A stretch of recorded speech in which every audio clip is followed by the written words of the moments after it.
This is $20 million in cash right here. Here's $300,000 in singles, $30 million in $100 bills. Whether it's cash, gold, or digital bits, we all know that money makes the world go round. And what that money is worth depends on trust. Trust that the engines that power it all won't fail. I'm Jake Ward, and for the first time, National Geographic is going to take you inside the system. Places that you're not allowed to bring a camera, straight into the vaults of the world's largest stash of what you want, need, and bust your butt to get. Money.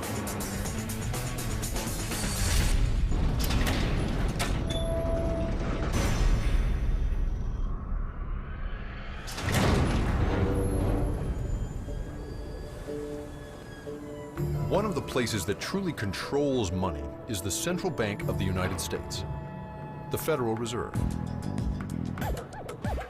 They count it, store it, move it, inflate it, deflate it, destroy, stabilize, lend, and buy it, and make a profit off of it. But above all, they protect it. And it's not just cash. For over 80 years, armored vehicles have navigated Manhattan's narrow streets, carrying millions and sometimes billions in gold deposits in and out of the one Federal Reserve Bank trusted enough to guard almost 1/4 of the world's entire gold supply. You heard it right. Nearly 25% lives here at 33 Liberty Street.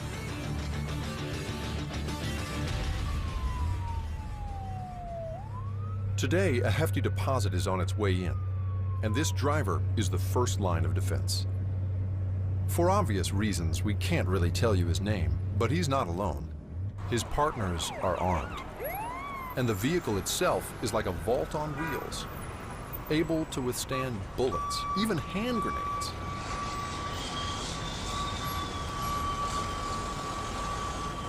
Delivery is a well-choreographed and deadly serious exchange between the driver and the Federal Reserve's police force.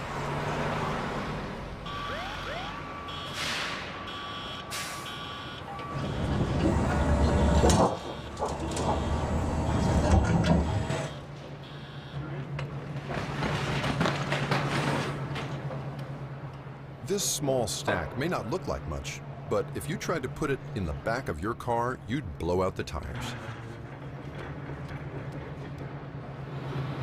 There are a lot of guns here right now. It's kind of nerve-wracking to be around it. The gold is met at the loading dock by the Fed's vault auditor and its custodians.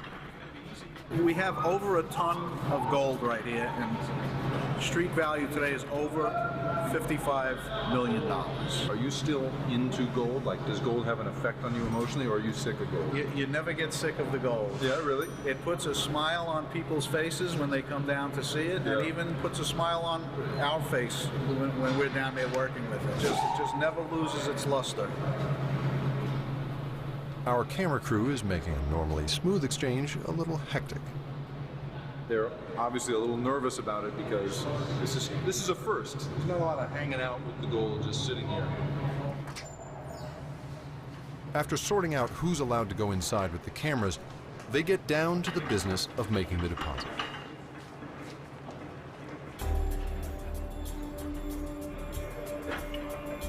There's an almost sacred ritual that handlers go through when moving gold. It's all very quiet and solemn, no chit-chat or small talk. The armored truck company's drivers are fully responsible for the gold as they descend 80 feet below street level to the world's largest underground gold vault.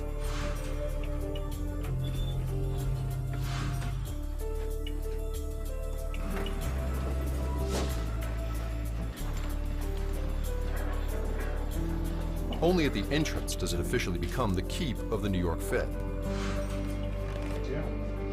And this is the way it's been done since the Fed first opened the vault in 1924.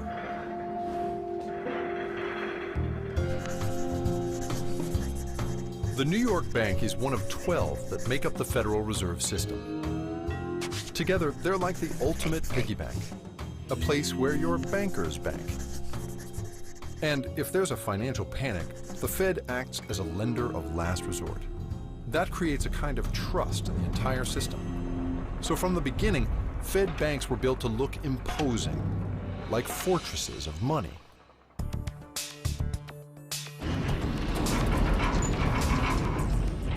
The New York Fed's vault rests on bedrock to handle the weight of the gold. Engineers dreamed up an ingenious way to guard it. A 90-ton steel cylinder that revolves vertically in a 140-ton steel and concrete frame. When it rotates, it drops 3/4 of an inch to create an air and watertight seal. No one person is given all of the combinations or keys to the various locking systems, so someone is always watching.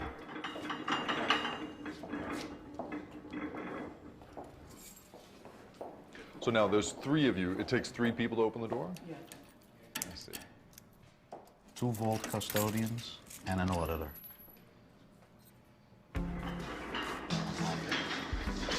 Welcome to about a quarter of the world's official gold supply.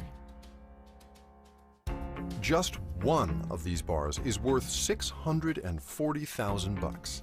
So we're talking upwards of $380 billion. The bars are weighed on a good old-fashioned balance scale. Once everything's on, Yeah. you're going to turn the crank. Okay, okay. It's going to be a little, not that difficult, but a little bit, because all that weight will be on it. It's a critical step because each bar is slightly different, making each deposit unique.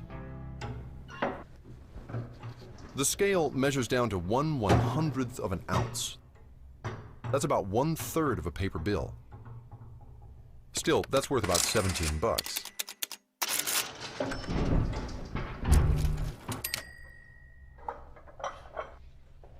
Ron here has stood as guardian of the gold for 40 years. This is the year in which the bars were cast. This is the purity, and this is the maker of the bar, the assayer, and this is a serial number. Each bar has to have its own serial number. What happens if you drop a bar like this on your feet? If you don't have this on, you'll be in the hospital. Yeah, you think? Yeah.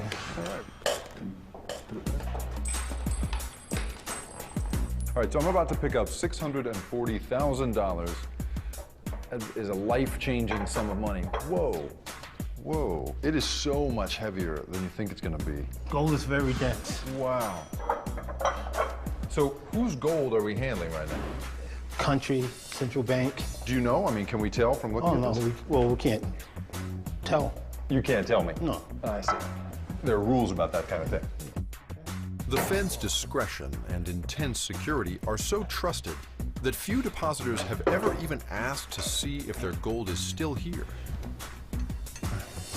So let's say that, you know, one of these bars got out of the vault, God forbid, and out into the street, and somebody melted it down.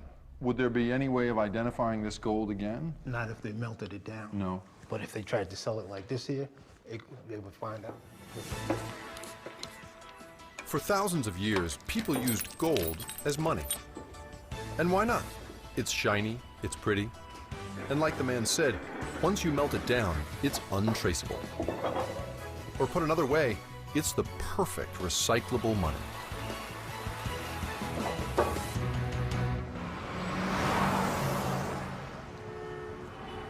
One of the places where this precious metal's given new life is New York's Diamond District.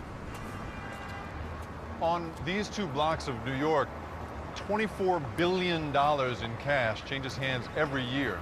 We've negotiated access to get behind the storefronts to see how everybody from low-end street dealers to high-end brokers are dealing in gold.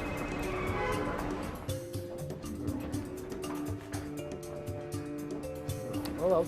Hello, how you doing, sir?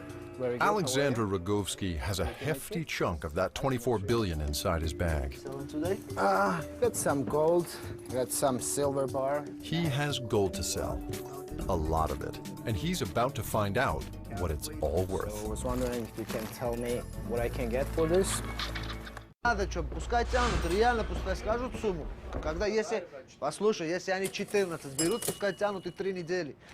Is this 14? Dmitry Nezhinsky is one of hundreds of brokers who work New York's gold district. Business is booming. When there's a financial crisis, people tend to look for security in gold. Here is 18 karat. Yeah, it goes up and down, but now it's better than other times because it just came up from 1,500, so you're selling it at the right time. In 2010 alone, the price of gold hit record highs 22 times. We pay top dollar for your gold. The gold comes in from all walks of life, so it helps that Dmitry can speak 5 languages. Around, you come back here, okay? 48, $14,064 for 14 karat gold. Then you have 10 karat gold. I can give you $1,800 for that. The coin, this coin is the pure gold, right? So this is $20,900. I'll give you $11 difference, so you could come back to us. Thank you very much.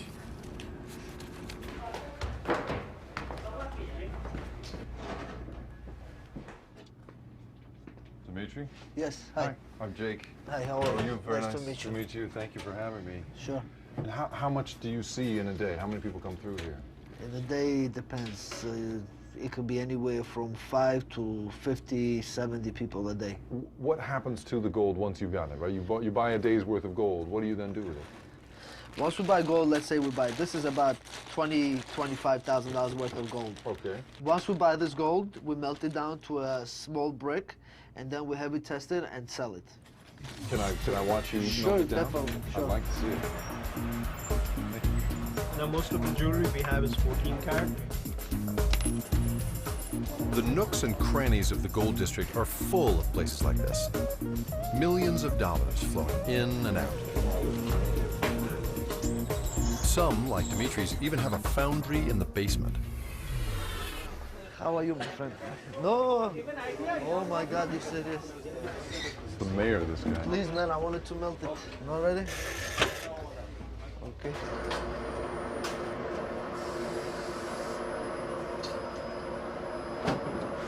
It's kind of an amazing thing, right? This is, people's memories, their treasured heirlooms. Some of it was in the ground 1,000 years ago, some of it was a pair of earrings 1,000 years ago, and now it's all been melted back down again, and someday it will be somebody else's heirloom. It's crazy how liquid this really is. So, are you sick of gold? I mean, do you still like the look of gold? I love it. You do? I love it, yeah. You do? Yeah, definitely. Who doesn't?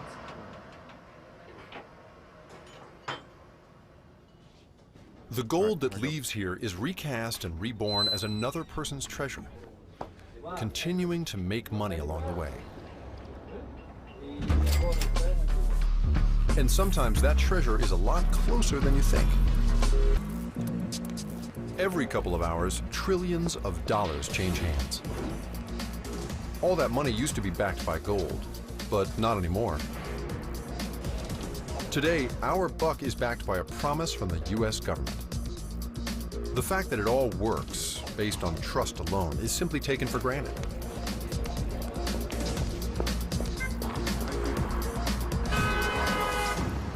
Hi, good morning. I'm trusting this driver with my money and my life, right? I'm trusting that he's not going to cheat me. I'm trusting he's going to take the fastest and most efficient route possible. And I'm trusting him not to kill us both. Ooh. That kind of trust is at the heart of the financial world. The whole system is built on the assumption that our cash and our credit cards and even our bank accounts are worth something. But what I want to know is, who's in charge?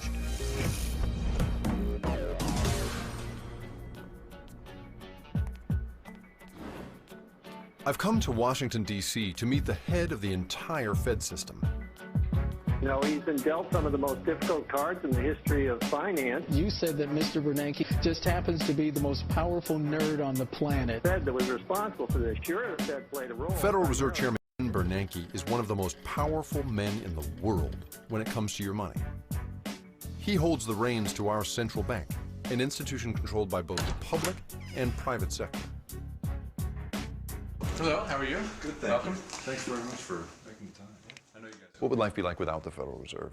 We don't have to speculate. We know what it looked like because there was no Federal Reserve before 1913. During the 19th century, there were periodic financial crises where people would run to the banks and pull out their deposits, where the stock market would crash. When most of us think of bank runs, we think of the stock market crash of 1929. But in 1907, a massive panic threatened to annihilate the economy. There was nothing the government could do to stop it, until billionaire J.P. Morgan and his rich friends tapped into their personal wealth to bail out the banks.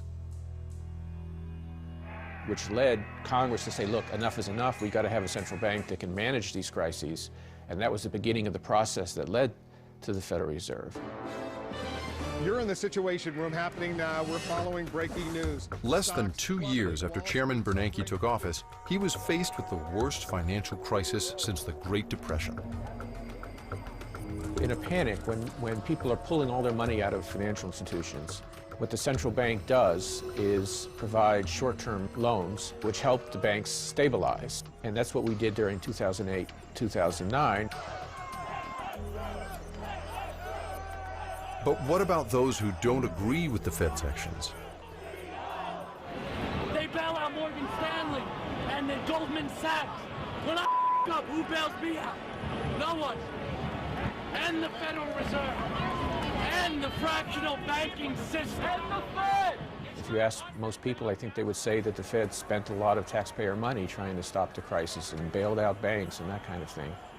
The fact is the Fed doesn't spend government money. What the Fed does is buy and sell assets in the market. Those assets are U.S. Treasury bonds and government-guaranteed mortgage securities. Or we make short-term loans, which are then repaid.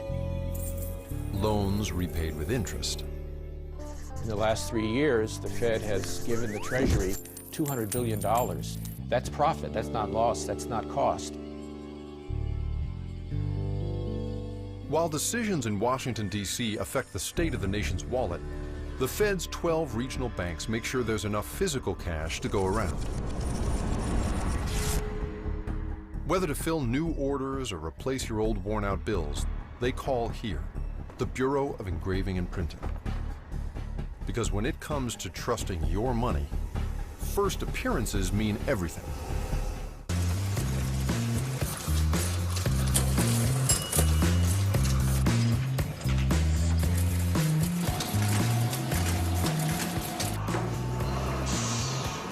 There are very particular rules for how we can shoot here. We can't show you the walls, we can't really shoot down the hallways, we have to keep it tight, and there's cameras everywhere. This is an incredibly secure facility.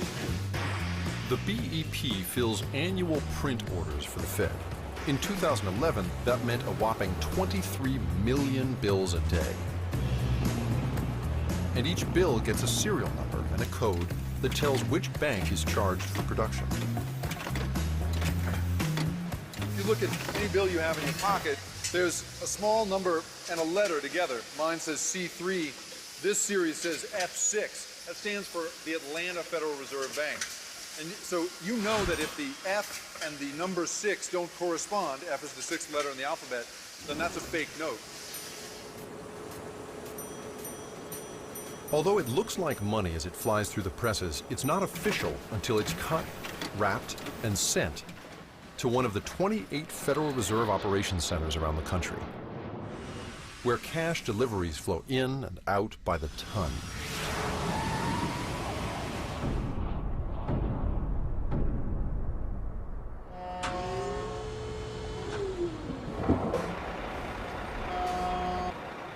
It's 7 a.m., and I just got dropped off in East Rutherford, New Jersey, at the New York Fed's Currency Operations Center, called EROC.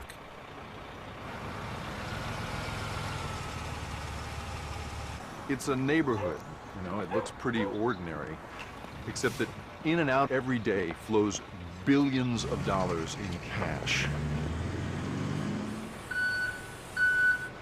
It looks like maybe a prison, could be a high school. But what it really is one of the world's largest above-ground vaults. The entire facility is enclosed with a modest-looking fence. But don't let it fool you. This thing can stop a semi-truck dead in its tracks. The building is also studded with over 800 cameras. They're watching our every move. One of the beauties of the system is that when a door or an alarm goes off, it'll automatically generate that camera view onto our system, and that's how it's set up. That camera will turn and take a shot of wherever that alarm was, and some of the other cameras in the area, if they're pan and tilts, will also turn to the area of concern to make sure that we have extra eyes and a better quick view of what's going on. And even if you got past all of that, you'd have to deal with this guy. The Fed has its own specially trained police force, and some of the facilities even have a private shooting range.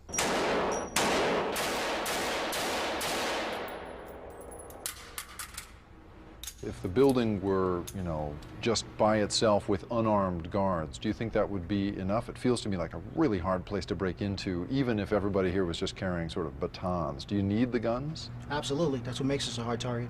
You have to understand something, that we're not the ones that set the standards. The people who want to do damage to the facility or the people are the ones that do. We just react to what they do. Even though we're very proactive, we still don't set the standards the bad guys do.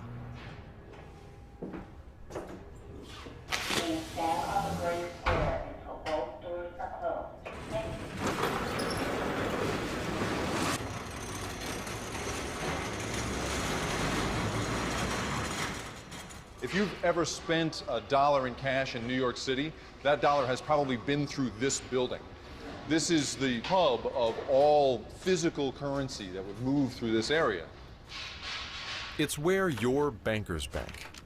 Deposits come in and withdrawals go out to the tune of millions each day.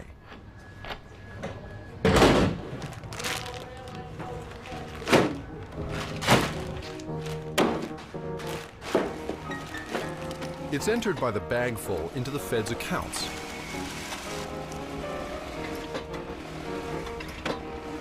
It's then moved to a vault that can hold tens of billions. This is $20 million in cash right here in 50s and 100s. Here's $300,000 in singles. Here's $1.5 million in fives. There's room behind me for 5,400 of these boxes, controlled by a robotic system.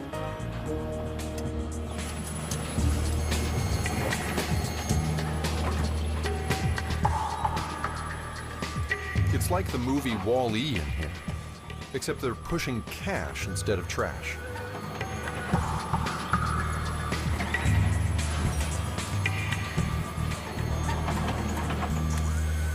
The robots operate independently, guided entirely by laser positioning. And it's not just about security. They actually save the Fed money in manpower. Cash, especially coin, weighs tons. Here, this is the reject reel. This is for any suspected counterfeit notes, wrong denominator. That reel. At EROC, Bob Krause is in charge of the whole shebang. Brought over here to the... And what comes in and out of currency ops is his domain. It's $1,000 in quarters. This is $1,000 in quarters right here. Holy cow, that's a lot of money. That is. This is parking meters for the year for me. And laundry. And laundry, all done right now. Wow. Oh, so this is where the nation's loose change ends up.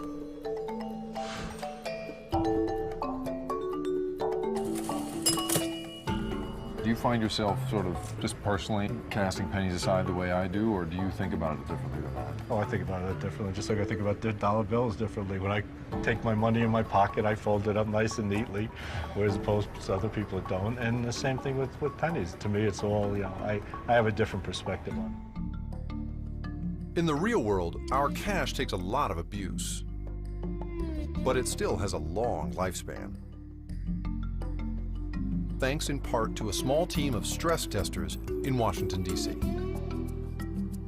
American currency needs to be not just an enduring symbol, but it actually has to endure. The durability of money is part of the work of this lab, which is part of the Bureau of Engraving and Printing. And Virgil here is going to show me how much money can take. Okay, the chemicals we use are 1% sulfuric acid, sodium hydroxide 2%, bleach, carbon tet may be used by a dry cleaner. How long do these sit here? We leave them in 24 hours, so we'll take them out tomorrow. Wow, and it'll, after 24 hours in sulfuric acid, your 20 will survive. It'll still be a usable bill. Oh, yeah. Yes. Picked randomly from the millions printed, Virgil mimics what the average Joe can throw at his money. And then some. We will soak this note in 2% sodium hydroxide, some denatured alcohol. If you please write 267 any place on the note. The Federal Reserve wants to know, and the people that use it, is this money going to handle ordinary use? Toss the notes in, please. Throw them on in there, yep. And we want it to be a square. We're going to roll it one direction. Okay. And put it in the crumple machine. This bill goes through terrible things. Poor Andrew Jackson. I don't see any ink loss on this one. Note survives. But cash does eventually wear out. And when it does, the Fed plucks it from circulation at currency centers like Iraq. So what happens with these deposits that goes through the machine is sensors are checking for the quality of that money. Right. And it's through a series of light emissions in a note. Yeah. And based on that, it decides whether it's a good note or bad note. Yeah, sure. If it's a good note, it goes to the vault and it's recirculated. Right. If it's not, it goes into a shredder, it sucks down the tube. No and kidding. goes into They destroy it right here. Right here. Right So here. when you say bad note, I mean, we're talking like a torn note, or Torn one that's note. got dirt, schmutz on it. Worn. Right. So, for instance, like if Well, I've I can't really, you're not supposed to bring any money out here. Oh, I'm sorry. But It well, turns so- out that having cash in your pocket is a security something breach. my wife gave me, right? I As love a- Jake? as a Okay, thing. no. Has a nice thing on it. This would get rejected. That would but be destroyed. That would be destroyed That would be destroyed. immediately. I'm gonna have Pick to that ask you up. to put I'm that sorry. away. I'm sorry. Sure, I'll put it away. But so let's say that the kind of currency that I would have in my pocket, right, or that anybody has in their wallet, they, you know, I take it to the bank, I deposit it there. Eventually, all the money that people have in their wallets makes its way through a machine like this. So at some point in time, I would think it would. In rare and extreme cases, the Fed faces a job that is simply too big for the machines to process and shred. In the months following Hurricane Katrina, the Fed spent a number of weeks burning millions of water-soaked, moldy bills. In all, over 190 million worth of cash. The Fed's most important job during a crisis is to keep money available. Imagine if our ATMs ran dry. Yet when the unthinkable happens, moving money can become a logistical nightmare in an instant. The aircraft involved this morning, American Airlines Flight 11, Boston to Los Angeles. That was the first. What we're about to show you is footage captured on 9/11 from the many New York Federal Reserve security cameras. We really never even got to that close to the building. The explosion blew and it knocked everybody over. These images have never been broadcast before.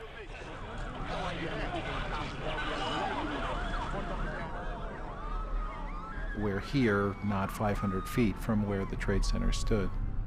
And I remember it, even though it was more than 10 years ago, like it was yesterday, this incredible noise. We started to see paper raining in the sky. When the South Tower collapsed, there was this enormous dust cloud. And then you felt the heat, you know, a block and a half away, through the window of that fireball. You could actually feel the heat against your face. We looked up at our cameras and saw our officers. I think the quote was, "They're running, that's not good, why are they running?" It was like midnight when that dust cloud enveloped this building. So what the officers did down on the ground floor is they changed the normal command